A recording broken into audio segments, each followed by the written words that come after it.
नमस्कार, जय हिंद दोस्तों। कैसे हैं आप सब। अभी तक आपने हिस्ट्री की 11 क्लास पढ़ी, जिसमें प्राचीन भारत के इतिहास को लगभग पूरा पढ़ लिया है।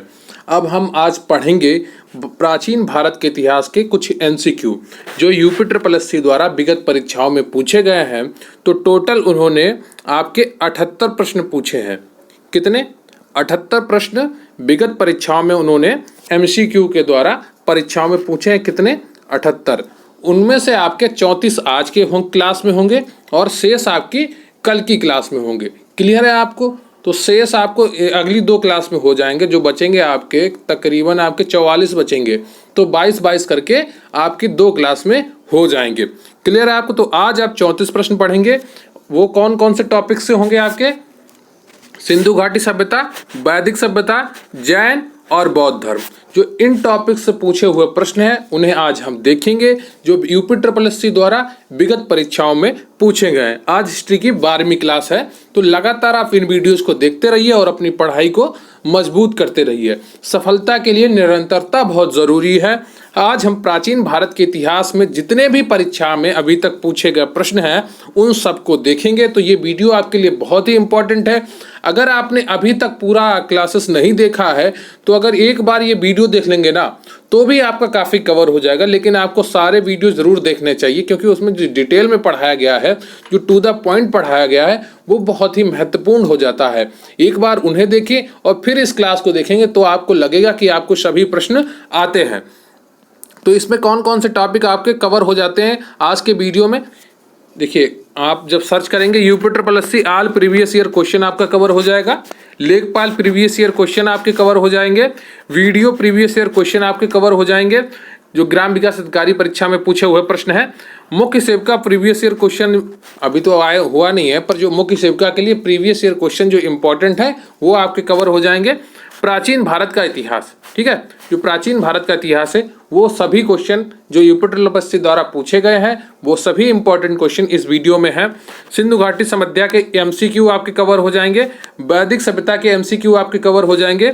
और जैन तथा बौद्ध धर्म के एमसीक्यू जितने भी बन सकते हैं वो सभी आज आपके कवर हो जाएंगे। तो ये वीडियो आपके लिए बहुत ही महत्वपूर्ण है। तो बगैर समय गवाए चलिए शुरू करते हैं आज का वीडियो।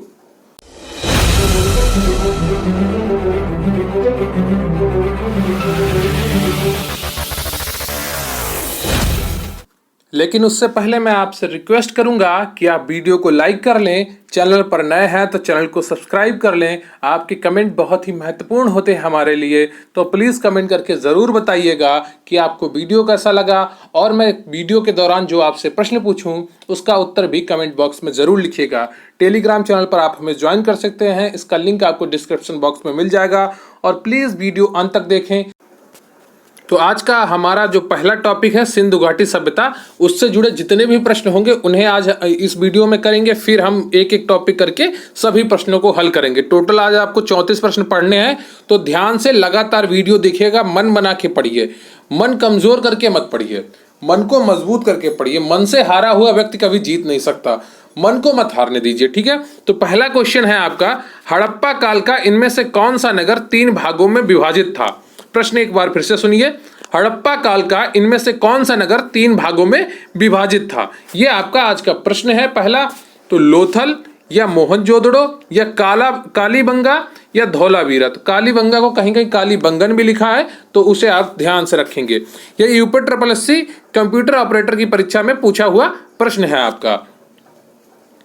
तो बताइए, हड़प्पा काल का इनमें से कौन सा नगर 3 भागों में विभाजित था? आप पूरा सिलेबस पढ़ चुके हैं, तो बताइए कौन सा होगा कमेंट करके। लोथल होगा, मोहनजोदड़ो होगा या कालीबंगा होगा या धौलावीरा होगा? तो इसका सही उत्तर हो जाएगा आपका ऑप्शन डी, जो धौलावीरा है आपका, ये 3 भागों में विभाजित था। क्लियर है आपका? तो हड़प्पा काल का पूरा स्थल धौलावीरा गुजरात के कच्छ के रण के मध्य स्थित द्वीप खंडीर में स्थित है। धौलावीरा 3 भागों में विभाजित था। नगर के महाप्रसाद वाले भाग के उत्तर में एक विस्तृत संपूर्ण एवं व्यापक समतल मैदान के अवशेष मिले हैं। इसके उत्तर में नगर का मध्यम भाग है जिसे पुर की संज्ञा दी गई थी। इसके पूर्व में नगर का तीसरा महत्वपूर्ण भाग स्थित है जिसे निचला शहर या अवम नगर कहा जाता है। यह भारत में स्थित सिंधु सभ्यता का दूसरा सबसे बड़ा नगर है। धौलावीरा की खोज 1967-68 में जेपी जोशी ने की थी। तो धौलावीरा की खोज किसने की थी? 1967-68 में जेपी जोशी ने की थी। क्लियर है आपको? चलिए देखते हैं अगला प्रश्न आपका। तो दूसरा प्रश्न है आपका, इसमें आपसे पूछा गया है कि निम्नलिखित में से कौन सा सिंधु घाटी की सभ्यता से संबंधित स्थल नहीं है? प्रश्न एक बार फिर से सुनिए। निम्नलिखित में से कौन सा सिंधु घाटी की सभ्यता से संबंधित स्थल नहीं है? Option A Kalibangan, B Ropar, C Pataliputra, D Lothal. बताइए इनमें से कौन सा प्रश्न आपका सही होगा? जूनियर इंजीनियर की परीक्षा 2015 में पूछा हुआ प्रश्न है आपका। तो बताइए निम्नलिखित में से कौन सा सिंधु घाटी की सभ्यता से संबंधित स्थल नहीं है? कालीबंगन तो था, रोपड़ भी था, लोथल भी था, तो इसका सही उत्तर क्या हो जाएगा? दूसरे का सी पाटलिपुत्र है। ये आपका सिंधु घाटी से सभ्यता से संबंधित शहर नहीं है। तो लोथल से प्राप्त वस्तुएं कौन कौन सी हैं? युगल समाधि मिली है, पत्तन मिला है, पत्तन का अर्थ होता है बंदरगाह, घोड़े का अवशेष मिला है, धान की भूसी मिली है, वृत्ताकार अग्नि वेदिका मिली है। रोपड़ से प्राप्त वस्तुओं में तांबे की कुल्हाड़ी, मानव कंकाल के साथ कुत्ता। अगर आपसे परीक्षा में पूछा जाए प्रश्न कि मानव कंकाल के साथ कुत्ता कहां पर मिला है, तो रोपड़ में मिला है। यह प्रश्न कई बार पूछा गया, तो इसे आप इंपॉर्टेंट करिएगा। कालीबंगा से जुते हुए खेत, अग्निकुंड आदि के अवशेष प्राप्त हुए हैं। तो कई बार प्रश्न पूछा गया है कि जुते हुए खेत के अवशेष कहां से प्राप्त हुए हैं? तो कालीबंगा से। पाटलिपुत्र में तृतीय बौद्ध सभा आयोजित की गई थी, जिसके अध्यक्ष मोगली पुत्र तिस थे, जो कि एक शासक अशोक से संबंधित थे। अतः पाटलिपुत्र सिंधु घाटी सभ्यता से संबंधित नहीं है। क्लियर है आपको? आपका अगला प्रश्न है, यह भी प्रश्न काफी इंपॉर्टेंट है, कई बार परीक्षाओं में पूछा गया है। मोहनजोदड़ो शब्द का अर्थ क्या है? 2018 ग्राम विकास अधिकारी परीक्षा में पूछा हुआ प्रश्न है। बताइए मोहनजोदड़ो शब्द का अर्थ क्या है? पसंदीदा शहर, माउंट ऑफ द डेड, रहने की जगह, एक बाजार क्षेत्र। बताइए इनमें से कौन सा ऑप्शन आपका सही हो जाता है? मोहनजोदड़ो शब्द का अर्थ क्या है? पसंदीदा शहर, माउंट ऑफ द डेड, रहने की जगह, एक बाजार क्षेत्र। तो तीसरे का आपका सही हो जाएगा option B, mound of the dead बिल्कुल सही है। या इसको आप हिंदी में मृतकों का टीला भी कहते हैं, तो कई बार मृतकों का टीला भी लिख के आएगा, तो उसे आप सही कर देंगे। मोहनजोदड़ो शब्द का अर्थ क्या है? माउंट ऑफ द डेड, यानी कि मृतकों का टीला। माउंट मीन्स आपको टीला हो गया, और ऑफ द डेड का अर्थ हो गया मृतकों का। क्लियर है आपको? तो सिंधु घाटी सभ्यता एक नगरीय सभ्यता थी। इसका डिटेल एनालिसिस यह है कि इसमें मोहनजोदड़ो सिंधु घाटी सभ्यता का एक प्रमुख नगर था। मोहनजोदड़ो शब्द से अभिप्राय मृतकों का टीला यानी कि माउंट ऑफ द डेड होता है। सिंधु घाटी सभ्यता में प्राप्त बृहद स्नानागार मोहनजोदड़ो नगर से ही प्राप्त हुआ था। तो सबसे बड़ा स्नानागार था वो मोहनजोदड़ो नगर से ही प्राप्त हुआ था, जिसके मध्य स्थित स्नान कुंड लगभग 7.01 मीटर चौड़ा, 11.89 मीटर लंबा तथा 2.44 मीटर गहरा है। सिंधु घाटी सभ्यता की लिपि भाव चित्रात्मक है। यह लिपि दाएं से बाएं ओर की लिखी जाती है। यह लिपि कैसे लिखी जाती है? दाएं से बाएं की ओर। क्लियर है आपको?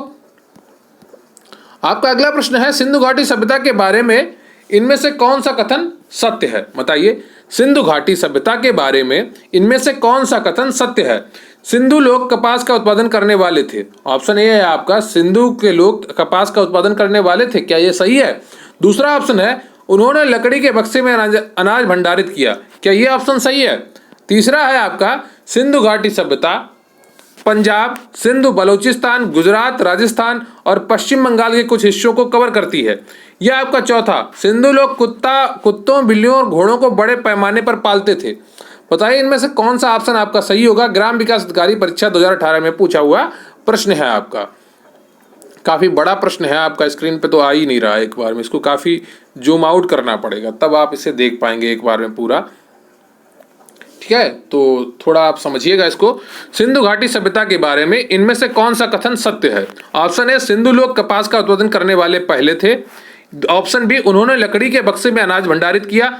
या ऑप्शन सी, सिंधु घाटी सभ्यता पंजाब, सिंध, बलूचिस्तान, गुजरात, राजस्थान और पश्चिम बंगाल के कुछ हिस्सों को कवर करती है। या ऑप्शन डी, सिंधु लोग कुत्तों, बिल्लियों और घोड़ों को बड़े पैमाने में पालते थे। तो चौथे का ऑप्शन आपका सही हो जाएगा, सिंधु लोग कपास का उत्पादन करने वाले पहले थे। तो चौथे का ए ऑप्शन आपका सही है कि सिंधु के लोग कपास का उत्पादन करने वाले पहले व्यक्ति थे। ऑप्शन ए आपका बिल्कुल सही हो जाता है।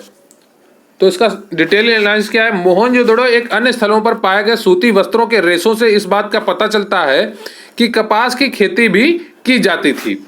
इस सभ्यता की परिपक्वता के चरण से कम 2000 वर्ष पूर्व के मेहरगढ़ पुरास्थल पर कपास के अवशेष प्राप्त हुए हैं।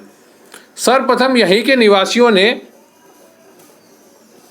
कपास की खेती प्रारंभ किया था। ऐतिहासिक काल में मेसोपोटामिया में कपास के लिए सिंधु शब्द का प्रयोग किया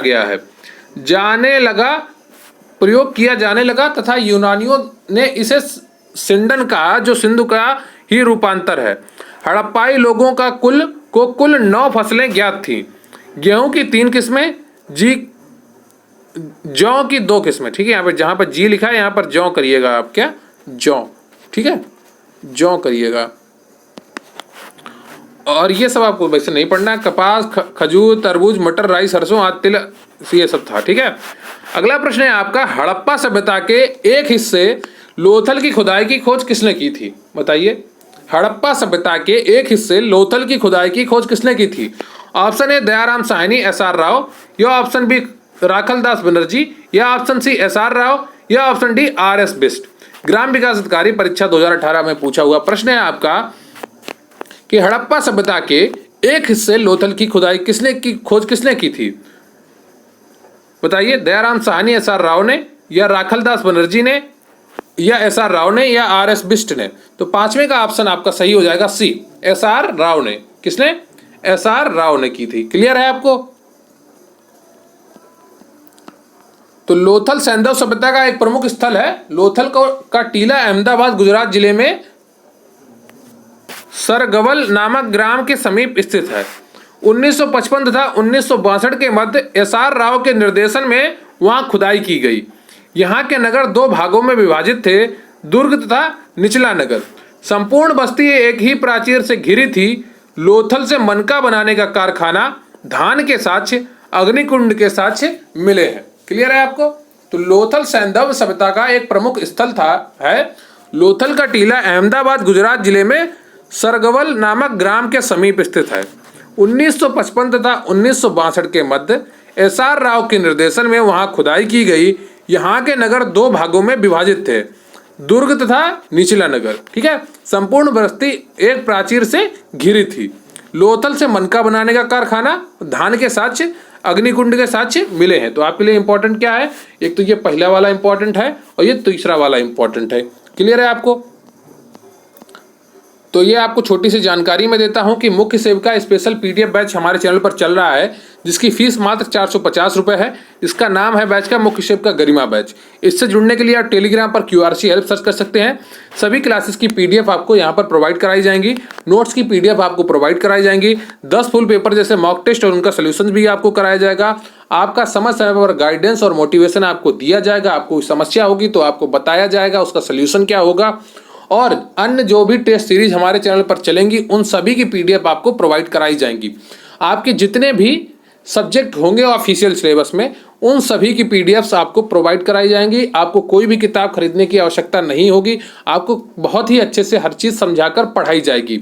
लगातार हमारे चैनल पर मुख्य सेविका की स्पेशल की क्लासेस चल रही हैं। आप उन्हें देखकर अपनी तैयारी मजबूत कर सकते हैं। और हमारे चैनल से जुड़कर, इस बैच से जुड़कर, अगर आपने वाकई में मुख्य सेविका भर्ती में एक अपना स्थान पक्का करने का सपना देखा है और एक 40,000 50,000 की नौकरी आप पाना चाहते हैं तो प्लीज़ ज़रूर जुड़िए। इससे आपको ज़रूर फ़ायदा मिलेगा। काफ़ी लोग जुड़ चुके हैं और फ़ायदा उठा रहे हैं।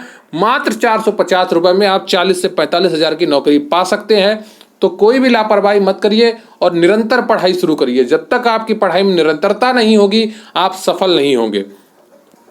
क्लियर है आपको? अगला प्रश्न है आपका, सिंधु सभ्यता में घोड़े की अस्थियों का अवशेष कहाँ मिला है? बताइए, सिंधु सभ्यता में घोड़े की अस्थियों का अवशेष कहाँ मिला? वनवाली में मिला, चहुंदड़ो में मिला, सुरकोटदा में मिला, सुतकागेंडोर में मिला, या लोअर द्वितीय? परीक्षा 2016 में पूछा हुआ प्रश्न है। तो सिंधु सभ्यता में घोड़े की अस्थियों के अवशेष कहाँ मिले हैं? ए बी सी डी में कौन सा ऑप्शन आपका सही हो जाएगा? तो छठे का आपका सही उत्तर है डी, सूतकांगेन में मिले हैं। क्या? सूतकांगेन में। क्लियर है आपको? तो सुरकोटदा या सुरकोटदा गुजरात के कच्छ जिले में स्थित है। ठीक है, कोटडा कहो या कोटदा कहो, यहाँ से घोड़े की अस्थियां तथा एक कब्रगाह के अवशेष प्राप्त हुए हैं। सुरकोटदा से समाधान की एक नई विधि कलश समाधान का उदाहरण प्राप्त हुआ है। लोथल से घोड़े की लघु मृण मूर्तियों के अवशेष भी प्राप्त हुए हैं। क्लियर है आपको? तो डी ऑप्शन आप देखिए यार, सॉरी मैंने आपको थोड़ा गलत बता दिया, यहाँ पर ऑप्शन ऊपर नीचे है, डी ऑप्शन आपका ऊपर है, तो ये आपका सुरकोटदा सही होगा। सॉरी, ठीक है। तो सिंधु सभ्यता में घोड़े की अस्थियों का अवशेष कहाँ मिला? सुरकोटदा में मिला है। कभी कभी जल्दबाजी में वो गलत हो जाता है, तो सुरकोटदा आपका सही ऑप्शन है। सिंधु सभ्यता में घोड़े की अस्थियों का अवशेष कहाँ मिला है? तो डी ऑप्शन आपका सही है, सुरकोटदा से मिला है। क्लियर है? अगला प्रश्न है आपका, अब वैदिक सभ्यता से, सिंधु घाटी सभ्यता से जितने प्रश्न आए थे वो आपको करा दिए गए हैं। टोटल अभी तक आपसे 6 प्रश्न सिंधु घाटी सभ्यता में पूछे गए हैं विभिन्न परीक्षाओं में। अब वैदिक सभ्यता में जो UPTRC द्वारा प्रश्न पूछे गए हैं, अब हम उनको पढ़ेंगे। तो पहला प्रश्न उन्होंने पूछा था कि उपनयन समारोह से क्या तात्पर्य है? बच्चे को एक औपचारिक नाम दिया जाता है, या बच्चे को सूर्य और चंद्र के औपचारिक दर्शन कराए जाते हैं, या बच्चे को पवित्र जनेऊ धारण कराया जाता है, या डी ऑप्शन बच्चे का विवाह किया जाता है। गन्ना पर्यवेक्षक परीक्षा 2016 में पूछा हुआ प्रश्न है आपका। उपनयन समारोह से क्या तात्पर्य है? बच्चे को एक औपचारिक नाम दिया जाता है, या बच्चे को सूर्य और चंद्र के औपचारिक दर्शन कराए जाते हैं, बच्चे को पवित्र जनेऊ धारण कराया जाता है, या बच्चे का विवाह किया जाता है। गन्ना पर्यवेक्षक परीक्षा 2016 में पूछा हुआ प्रश्न है। तो सातवें का आपका सी ऑप्शन बिल्कुल सही हो जाएगा, बच्चे को पवित्र जनेऊ धारण कराया जाता है। किसमें? उपनयन समारोह में। ठीक है, इसका डिटेल में पढ़ते हैं आप। उपनयन संस्कार को यज्ञोपवीत संस्कार के नाम से भी जानते हैं। इसमें बच्चे को पवित्र जनेऊ यज्ञोपवीत धारण कराया जाता है। इसमें 3 धागे होते हैं जिन्हें सत्य, रज एवं तम के प्रतीक माना जाता था। प्राचीन समय से आज के समय में इस संस्कार का स्वरूप बिल्कुल बदल चुका है। क्लियर है आपको? पहले इस संस्कार को शुद्धिकरण संस्कार के रूप में जानते थे, जिसके उपरांत शिष्य गुरु के साथ आश्रम में रहकर शिक्षा ग्रहण करते थे। इस संस्कार के उपरांत बालकों को द्विज कहा जाता था। पहले यह अनिवार्य नहीं था, परंतु कर्म कांडों में इसे अनिवार्य कर दिया गया तथा सामान्यतः विवाह से पूर्व किया जाने लगा। क्लियर है आपको? आपका अगला प्रश्न है, सत्यमेव जयते महावाक्य कहाँ से उद्धृत है? बताइए, सत्यमेव जयते महावाक्य कहाँ से उद्धृत है? शतपथ ब्राह्मण से, ईशोपनिषद से, मुंडक उपनिषद से, महाभारत से। गन्ना पर्यवेक्षक परीक्षा 2016 में पूछा हुआ प्रश्न है आपका। सत्यमेव जयते महावाक्य कहाँ से उद्धृत है? ए आपका शतपथ ब्राह्मण से, बी ईशोपनिषद से, सी मुंडक उपनिषद से, डी महाभारत से। तो 8वें का ऑप्शन आपका सही हो जाएगा, सी मुंडक उपनिषद से लिया गया है सत्यमेव जयते आपका। क्लियर है आपको? यहाँ पर मुंडको उपनिषद हो जाएगा, यहाँ पर मुंडक उपनिषद लिखा है तो उसको मुंडको उपनिषद कहते हैं। ठीक है, यहाँ पर देखिए नीचे सही लिखा है, सत्यमेव जयते आपका जो है वो मुंडको उपनिषद से लिया गया है। क्लियर? कहाँ से लिया गया है? मुंडको उपनिषद, ये सही लिखा है इसकी जो व्याकरण है। इसी उपनिषद में यज्ञ की तुलना टूटी नाव से की गई है। यज्ञ की तुलना किससे की है? टूटी नाव से। मुंडकोपनिषद अर्थवेद से संबंधित है, अथर्ववेद से संबंधित है। यह भारत का आदर्श वाक्य है। ठीक है, जो कौन सा भारत का आदर्श है? सत्यमेव जयते भारत का आदर्श वाक्य है। उत्तर प्रदेश के वाराणसी स्थित सारनाथ में 250 ईसा पूर्व मौर्य सम्राट द्वारा बनाए गए सिंह स्तंभ के शिखर पर अंकित है। क्या? सत्यमेव जयते। इसका अर्थ है सत्य की सदैव विजय होती है।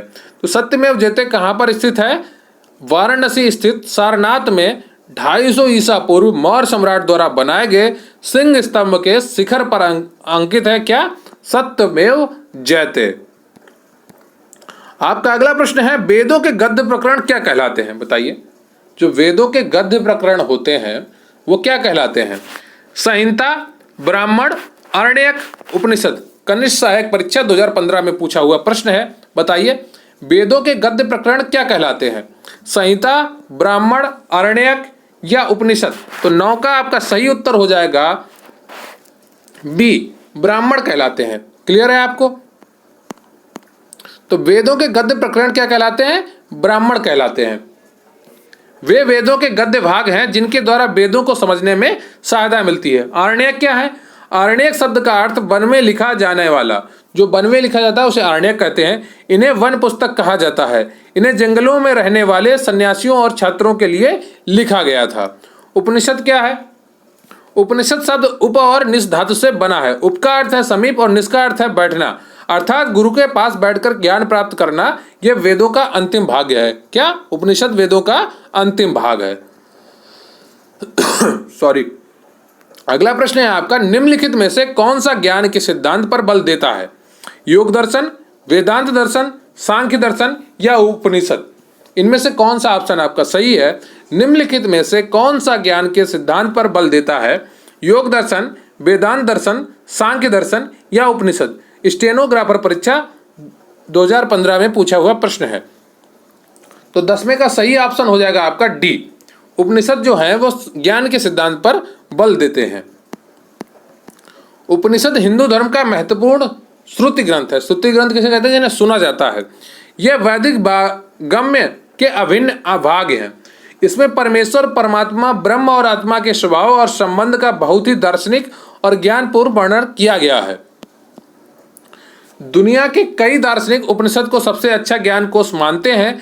यह संस्कृत से जुड़े हैं। 17वीं सदी में दारासिको ने उपनिषदों का फारसी अनुवाद सिर ए अकबर नाम से किया था।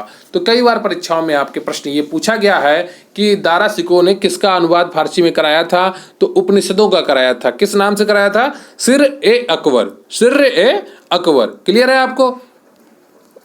आपका अगला प्रश्न है, ऋग्वेद में निम्नलिखित में से किस देवता की सर्वाधिक महत्ता का वर्णन है?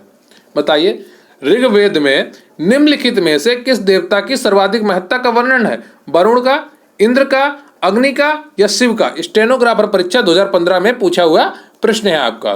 तो ऋग्वेद में निम्नलिखित में से किस देवता का सर्वाधिक महत्ता का वर्णन है? तो ये आपको प्रश्न कई बार मैं करवा चुका हूं, ये आपको आना चाहिए। बी ऑप्शन आपका बिल्कुल सही होगा, इंद्र। 11 का बी सही हो जाएगा। क्लियर है आपको? ऋग्वेद प्राचीनतम वेद है जिसमें 10 मंडल, 228 सूक्त और 10,580 ऋचाएं हैं। ऋग्वेद के पढ़ने वाले ऋषियों को होत्र कहते हैं। इसमें सर्वाधिक वर्णन इंद्र का है। इंद्र के लिए 250 तथा अग्नि के लिए 200 ऋचाओं की रचना की गई है। क्लियर है आपको? आपका अगला प्रश्न है, प्राचीनतम वेद कौन सा है? ऋग्वेद है, अथर्ववेद है या यजुर्वेद है या सामवेद है? कनिष्ठ सहायक परीक्षा 2015 में पूछा हुआ प्रश्न है। प्राचीनतम वेद कौन सा है? ए ऋग्वेद, बी अथर्ववेद, सी यजुर्वेद, डी सामवेद। तो इसका सही उत्तर हो जाएगा, आपको आता होगा ए ऑप्शन बिल्कुल सही है, ऋग्वेद। अगला प्रश्न है आपका, निम्नलिखित में से किस भारतीय पुरातन ग्रंथ में अपराध और अपराधी का जिक्र है? स्टेनोग्राफर परीक्षा 2015 में पूछा हुआ प्रश्न है। निम्नलिखित में से किस भारतीय ग्रंथ में अपराध और अपराधी का जिक्र आता है? तो ए में अर्थशास्त्र है, बी में मनुस्मृति है, सी में न्याय मीमांसा है, डी में उपर्युक्त सभी। तो 13वें का ऑप्शन आपका सही हो जाएगा, डी यानी कि उपर्युक्त सभी। अर्थशास्त्र और मनुस्मृति और तथा न्याय और मीमांसा में अपराध और अपराधी का जिक्र मिलता है। अर्थशास्त्र, मनुस्मृति, न्याय मीमांसा, उपर्युक्त सभी ग्रंथों में अपराध और अपराधी का जिक्र मिलता है। अर्थशास्त्र कौटिल्य द्वारा रचित ग्रंथ है जिसमें राजा के कर्तव्य, विस्तृत कर प्रणाली तथा सामाजिक स्थिति पर प्रकाश डाला गया है। मनुस्मृति हिंदू धर्म का सबसे प्रधान ग्रंथ है। ऋग्वेद में मनु को मानव जाति का पिता कहा गया है। ऋग्वेद में मनु को क्या कहा गया है? मानव जाति का पिता कहा गया है।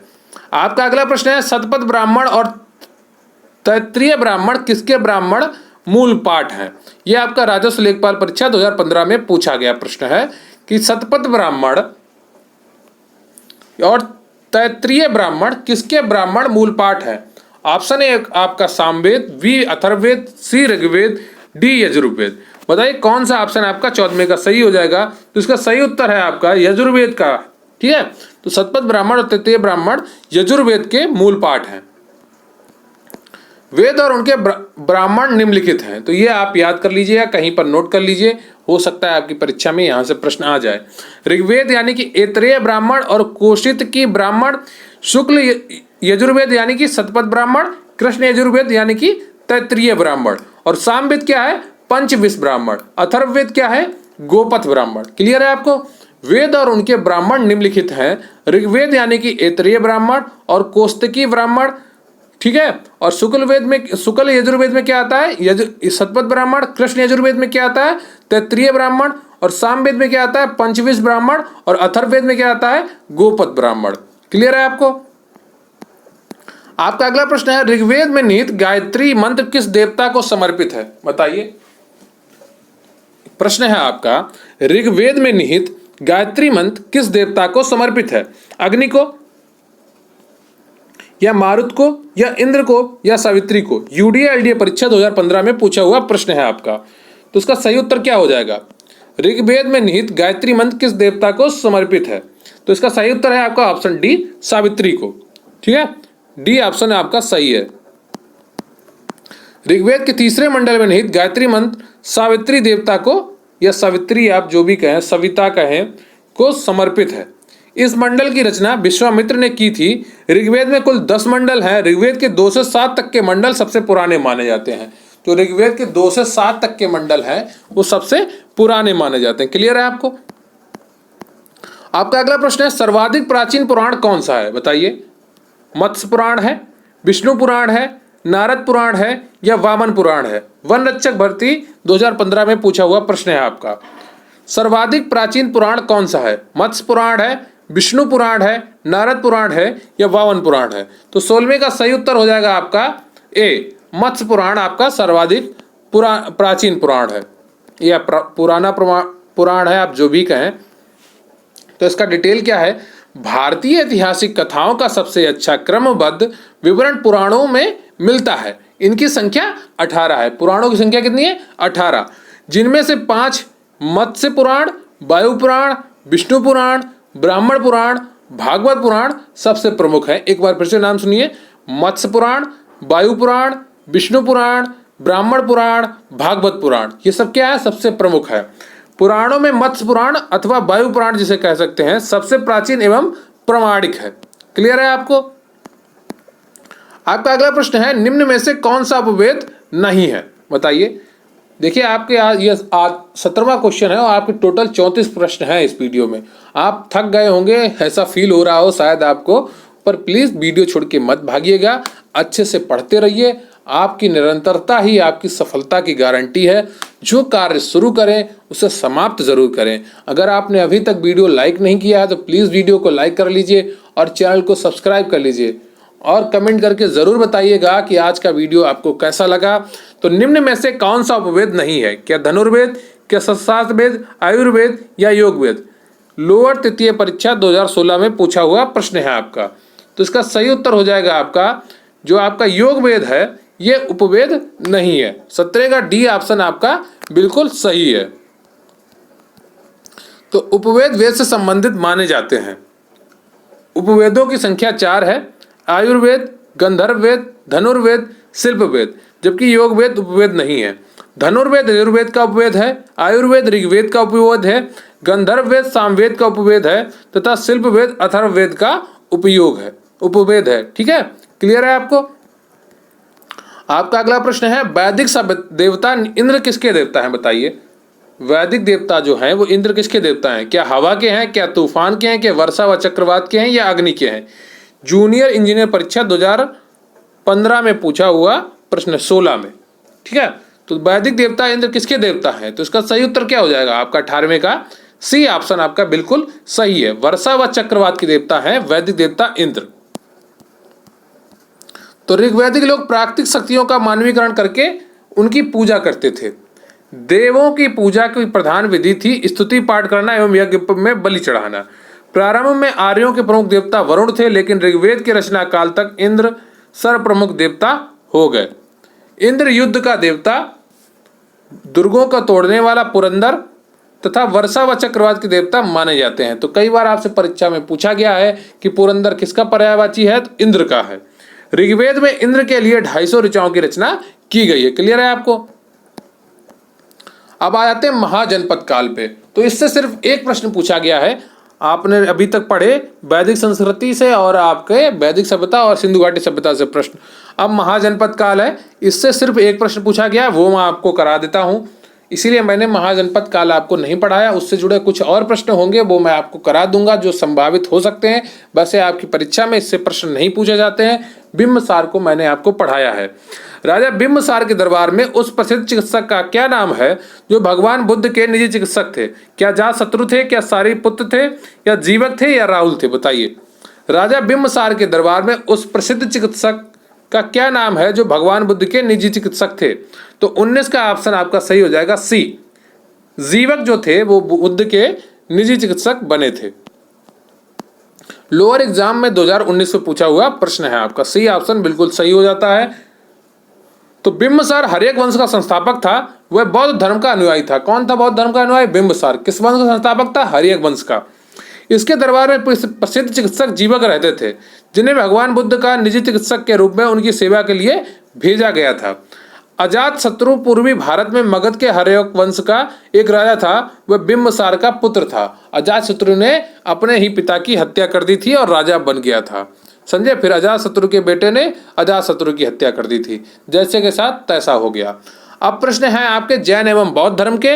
ये 20वां प्रश्न होगा आपका। उससे पहले मैं आपको से थोड़ा इजाजत चाहूंगा कि एक घुट पानी पी लूं, मुंह सूख रहा है।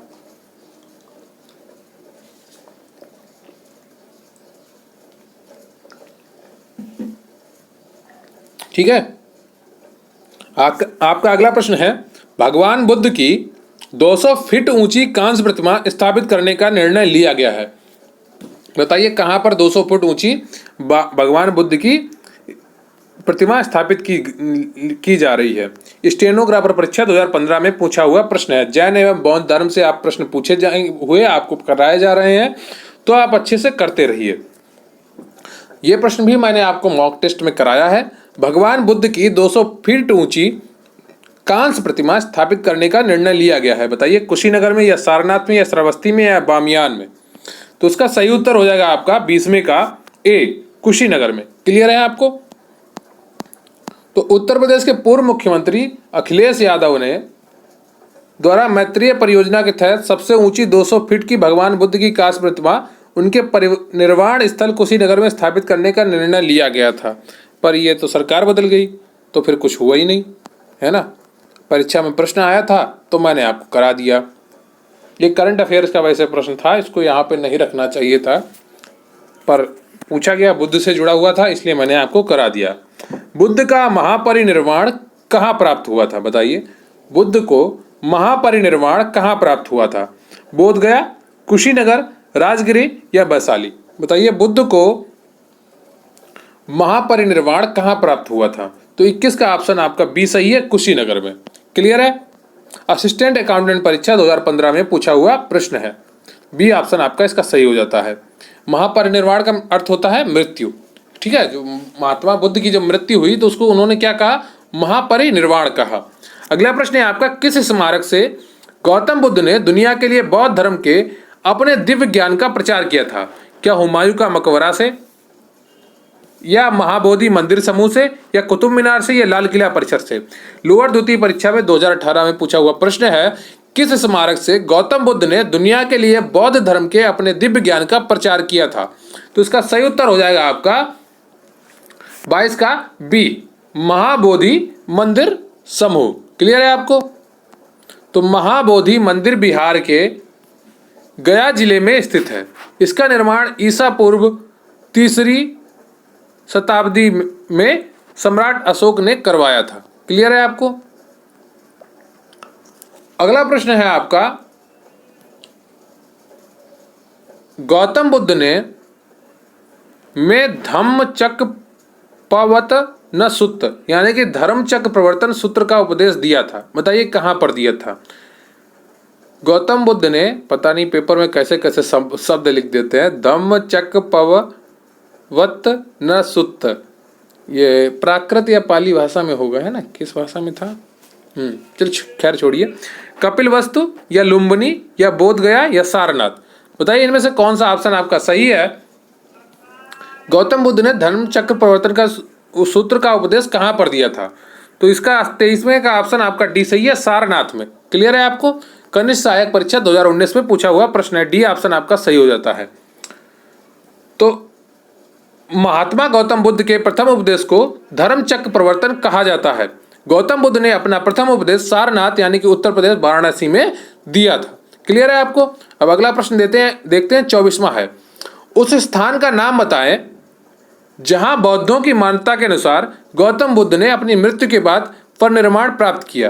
तो राज्य मंडी परिषद परीक्षा 2019 में पूछा हुआ प्रश्न है, अभी अभी मैंने आपको कराया है। बताइए इसका सही उत्तर क्या होगा? उस स्थान का नाम बताया जहां बौद्धों की मान्यता के अनुसार गौतम बुद्ध ने अपनी मृत्यु के बाद परिनिर्वाण प्राप्त किया है। तो बी ऑप्शन आपका सही हो जाएगा, कुशीनगर। क्लियर है आपको? तो बौद्ध धर्म के प्रवर्तक महात्मा बुद्ध की मृत्यु 80 वर्ष की अवस्था में 483 ईसा पूर्व में कुशीनारा यानी कि कुशीनगर में हो गई, जिसे बौद्ध धर्म में महापरिनिर्वाण कहा जाता है। क्लियर है आपको? आपका अगला प्रश्न है, पाली में बौद्ध ग्रंथों को आमतौर पर त्रिपिटक यानी 3 फोल्ड बास्केट कहा जाता है। इनमें से कौन सा त्रिपिटक में से नहीं है? ग्राम विकास अधिकारी परीक्षा 2018 में पूछा हुआ प्रश्न है। पाली में बौद्ध ग्रंथों को आमतौर पर त्रिपिटक यानी 3 फोल्ड बास्केट कहा जाता है। इनमें से कौन सा त्रिपिटक में से नहीं है? अभिधम्म पिटक, सुत्त पिटक, उपासका पिटक या विनय पिटक। बताइए इनमें से कौन सा ऑप्शन आपका सही है? तो 25 का आपका सही हो जाएगा सी, उपासका पिटक। क्लियर है आपको? अगला प्रश्न है, त्रिपिटक निम्नलिखित में से किससे संबंधित है? बताइए, अभी मैंने आपको ऊपर जस्ट बताया है, तो बताइए त्रिपिटक निम्नलिखित में से किससे संबंधित हैं? जैनियों से है, बौद्ध से है, सिखों से है या हिंदुओं से? जूनियर इंजीनियर परीक्षा 2020 में पूछा हुआ 2015 में पूछा हुआ प्रश्न है। क्लियर है आपको? तो 26 का आपका सही हो जाएगा बी, बौद्धों से संबंधित है त्रिपिटक ना, अभी मैंने आपको ऊपर बताया था। आपका अगला प्रश्न है, ज्ञान प्राप्त करने के बाद गौतम को किस रूप में जाना जाने लगा? बताइए। तो जब ज्ञान मिल गया गौतम को तो वो किस रूप में जाने लगे? ग्राम विकास अधिकारी परीक्षा 2018 में पूछा हुआ प्रश्न है। तो 27 का आपका ऑप्शन सही हो जाएगा बी, बुद्ध नाम से। क्लियर है आपको? आपका अगला प्रश्न है, ये आपका ग्राम विकास अधिकारी 2018 परीक्षा में पूछा हुआ प्रश्न है, तो इसको आप ध्यान से देखेंगे कि बोध गया एक महत्वपूर्ण बौद्ध तीर्थ केंद्र क्यों है? क्योंकि गौतम बुद्ध यहाँ पैदा हुए थे, क्या ये सही है? क्योंकि गौतम बुद्ध ने यहाँ पर ज्ञान प्राप्त किया था, ये सही है? या क्योंकि गौतम बुद्ध ने ज्ञान प्राप्त करने के बाद यहाँ अपना पहला उपदेश दिया था, ये सही है? क्योंकि गौतम बुद्ध ने यहाँ पर निर्वाण प्राप्त किया था। तो कौन सा ऑप्शन आपका सही है? बोध गया क्यों फेमस है, क्यों महत्वपूर्ण है बौद्ध तीर्थ केंद्रों में? तो 28 का आपका ऑप्शन सही हो जाएगा बी, क्योंकि गौतम बुद्ध ने यहाँ पर ज्ञान प्राप्त किया था। कहाँ पर ज्ञान प्राप्त किया था? बोध गया में। क्लियर है आपको? बी ऑप्शन आपका सही हो जाता है। अगला प्रश्न है आपका, बुद्ध ने अपना पहला उपदेश कहाँ दिया था? कुशीनगर में, सारनाथ में, अयोध्या में, वाराणसी में? अभी थोड़ी देर पहले ही मैंने आपको ये प्रश्न भी करवाया है, विधान भवन रक्षक परीक्षा 2018 में पूछा हुआ प्रश्न है। तो बुद्ध ने अपना पहला उपदेश कहाँ दिया था? ए बी सी डी में कौन सा ऑप्शन सही होगा कमेंट करके जरूर बताइएगा। तो 29 का आपका सही हो जाएगा बी, सारनाथ। क्लियर है आपका? सारनाथ जो ऑप्शन है आपका बिल्कुल सही हो जाता है, बुद्ध ने अपना पहला उपदेश सारनाथ में दिया था।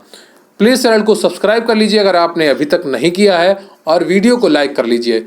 कमेंट करके ज़रूर बताइएगा कि आपको वीडियो कैसा लगा। और आज का आपका प्रश्न है कि भारतीय संविधान सभा के प्रथम स्थायी अध्यक्ष कौन थे? आज का आपका प्रश्न है, भारतीय संविधान सभा के प्रथम स्थायी अध्यक्ष कौन थे? मैंने आज प्रश्न इसलिए लास्ट में बिल्कुल पूछा है, मुझे देखना था कि कौन कौन पूरा वीडियो देखता है। अगर आप अभी तक वीडियो देख रहे हैं तो कमेंट करके ज़रूर बताइएगा कि भारतीय संविधान सभा का स्थायी अध्यक्ष, जो प्रथम स्थायी अध्यक्ष था, वो कौन था?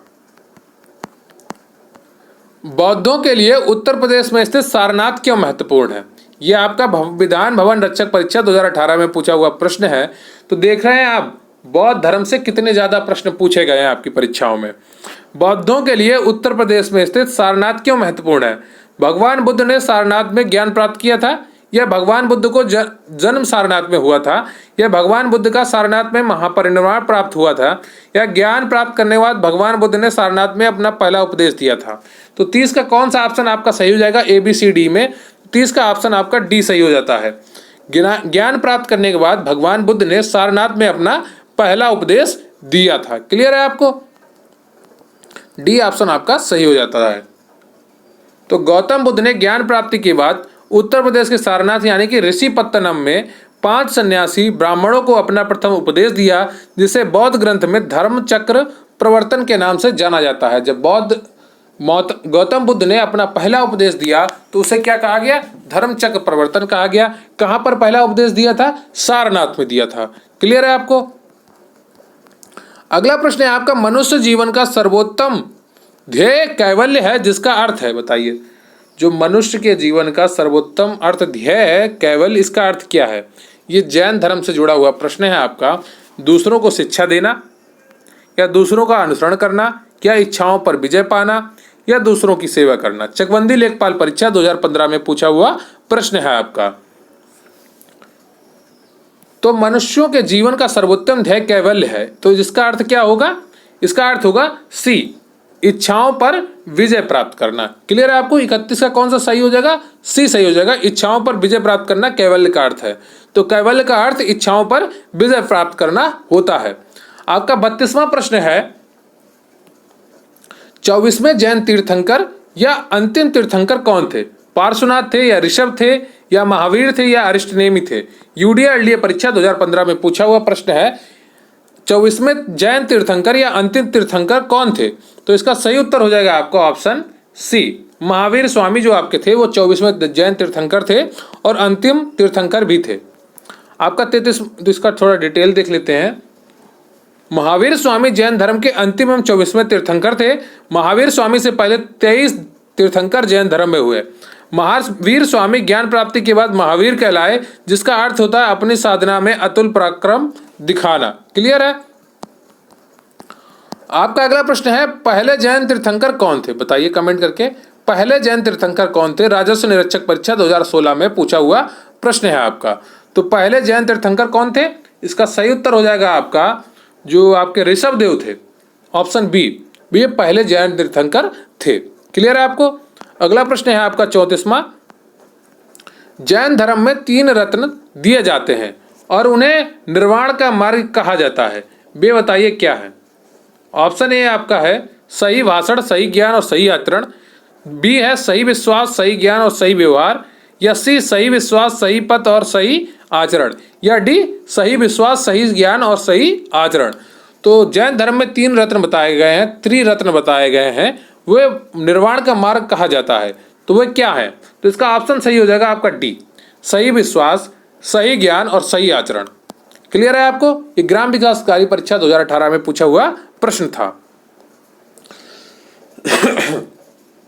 सॉरी।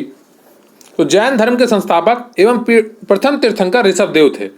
महावीर स्वामी जैन धर्म के 24वें और अंतिम तीर्थंकर हुए। महावीर स्वामी का जन्म 540 ईसा पूर्व में कुंड ग्राम वैशाली में हुआ था। हर जानकारी आपके लिए बहुत ही महत्वपूर्ण है, तो ध्यान से पढ़ा करिए और जो आपको नहीं आता है उसे नोट करने की जरूर कोशिश किया करिए। अगर आपने अभी तक वीडियो लाइक नहीं किया है तो प्लीज़ एक बार वीडियो जरूर लाइक करिए और कमेंट करके ज़रूर बताइएगा कि आपको वीडियो कैसा लगा। अगर आपको वीडियो अच्छा लगा है तो प्लीज़ अपने दोस्तों को भी शेयर करिए ताकि उन्हें भी फायदा मिले। महावीर स्वामी ने अपने उपदेश प्राकृत यानी कि अर्धमागधी भाषा में दिए। जैन धर्म के 3 रत्न हैं। पहला तो सम्यक ज्ञान है, सही विश्वास। दूसरा है सम्यक ज्ञान, सही ज्ञान। और तीसरा है सम्यक आचरण यानी कि सही आचरण। तो महावीर स्वामी ने अपने उपदेश प्राकृत यानी कि अर्धमागधी भाषा में दिए हैं, जो जैन धर्म के 3 रत्न है। ठीक है, कितने रत्न हैं? 3 रत्न। सम्यक ज्ञान का अर्थ होता है, सम्यक दर्शन का अर्थ होता है सही विश्वास, और सही सम्यक ज्ञान का अर्थ होता है सही ज्ञान, और सम्यक आचरण का अर्थ होता है सही आचरण। क्लियर है आपको? जैन धर्म में ईश्वर को मान्यता नहीं है, इसमें आत्मा को मानता है। अगर कोई आपसे प्रश्न पूछे कि किस धर्म में ईश्वर को मानता नहीं है और वहां पर एक जैन धर्म ऑप्शन हो तो उसे आप सही कर लेंगे, लेकिन उन्होंने आत्मा को माना है। महावीर स्वामी पुनर्जन्म एवं कर्मवाद में विश्वास करते थे। जो महावीर स्वामी थे वो पुनर्जन्म में विश्वास करते थे और कर्मवाद में भी विश्वास करते थे। तो ये रहा आपका टोटल 34 क्वेश्चन आज के, और आपने पूरा प्राचीन भारत को पढ़ने की कोशिश की है। अभी तक आपने 11 क्लासेस में पूरा प्राचीन भारत पढ़ा है, उसका रिवीजन आज पहली क्लास थी। तो क्विक रिवीजन आज में आपने सिंधु घाटी सभ्यता का रिवीजन किया, फिर वैदिक सभ्यता का रिवीजन किया, फिर जैन धर्म और बौद्ध धर्म का रिवीजन किया, फिर आगे भी कल आपको मौर्योत्तर और गुप्त काल का रिवीजन हो जाएगा। इसके बाद आपका मध्यकालीन भारत शुरू हो जाएगा। मैं आपको एक छोटी सी जानकारी दे देता हूं कि मुख्य शिव का स्पेशल पीडीएफ बैच हमारे चैनल पर चल रहा है, जिसकी कीमत मात्र 450 रुपये है। टेलीग्राम पर QRC हेल्प सर्च करके जरूर इससे जुड़े। सभी क्लासेस की पीडीएफ आपको प्रोवाइड कराई जाएगी, नोट्स की पीडीएफ भी आपको प्रोवाइड कराई जाएगी। 10 फुल पेपर जैसे मॉक टेस्ट और उनका सोल्यूशन भी आपको कराया जाएगा। तकरीबन 500 से 550 आपको पीडीएफ दी जाएंगी, जिनकी कीमत जब आप तुलना करेंगे तो 450 की तुलना में 1 रुपये की कीमत में आपको कम कीमत में आपको एक पीडीएफ पड़ जाएगी। तो अगर आप वाकई में अपनी तैयारी के लिए चिंतित हैं और अपने अंदर एक इरादा लेकर चल रहे हैं कि मुझे ये नौकरी हर हाल में पानी ही है, तो ज़रूर जुड़िए इस बात से। आपको निश्चित रूप से फ़ायदा मिलेगा। आपके जितने भी सब्जेक्ट होंगे ऑफिशियल सिलेबस में, उन सब का कंटेंट पीडीएफ आपको प्रोवाइड कराई जाएगी। क्लियर है आपको? तो आज आपने जो पढ़ा है वो प्राचीन भारत का इतिहास के MCQ प्रश्न थे, जिसमें आपने सिंधु घाटी सभ्यता को कवर किया, वैदिक सभ्यता को कवर किया एवं जैन और बौद्ध धर्म को कवर किया। आज का आपका प्रश्न है, भारतीय संविधान सभा के प्रथम स्थायी अध्यक्ष कौन थे? इसका उत्तर कमेंट बॉक्स में जरूर लिखिएगा। और अगर आपने अभी तक वीडियो देखा है ना, तो कमेंट बॉक्स में जय हिंद जय भारत जरूर लिखिएगा और अपना साबित कर दीजिएगा कि आप वाकई में अपनी पढ़ाई के प्रति ईमानदार हैं और अच्छे मन से पढ़ते हैं। ठीक है, तो thank you very much. Channel पर नए हैं तो चैनल को सब्सक्राइब कर लीजिए और वीडियो को लाइक कर लीजिए। बहुत बहुत धन्यवाद आपका। जय हिंद जय भारत।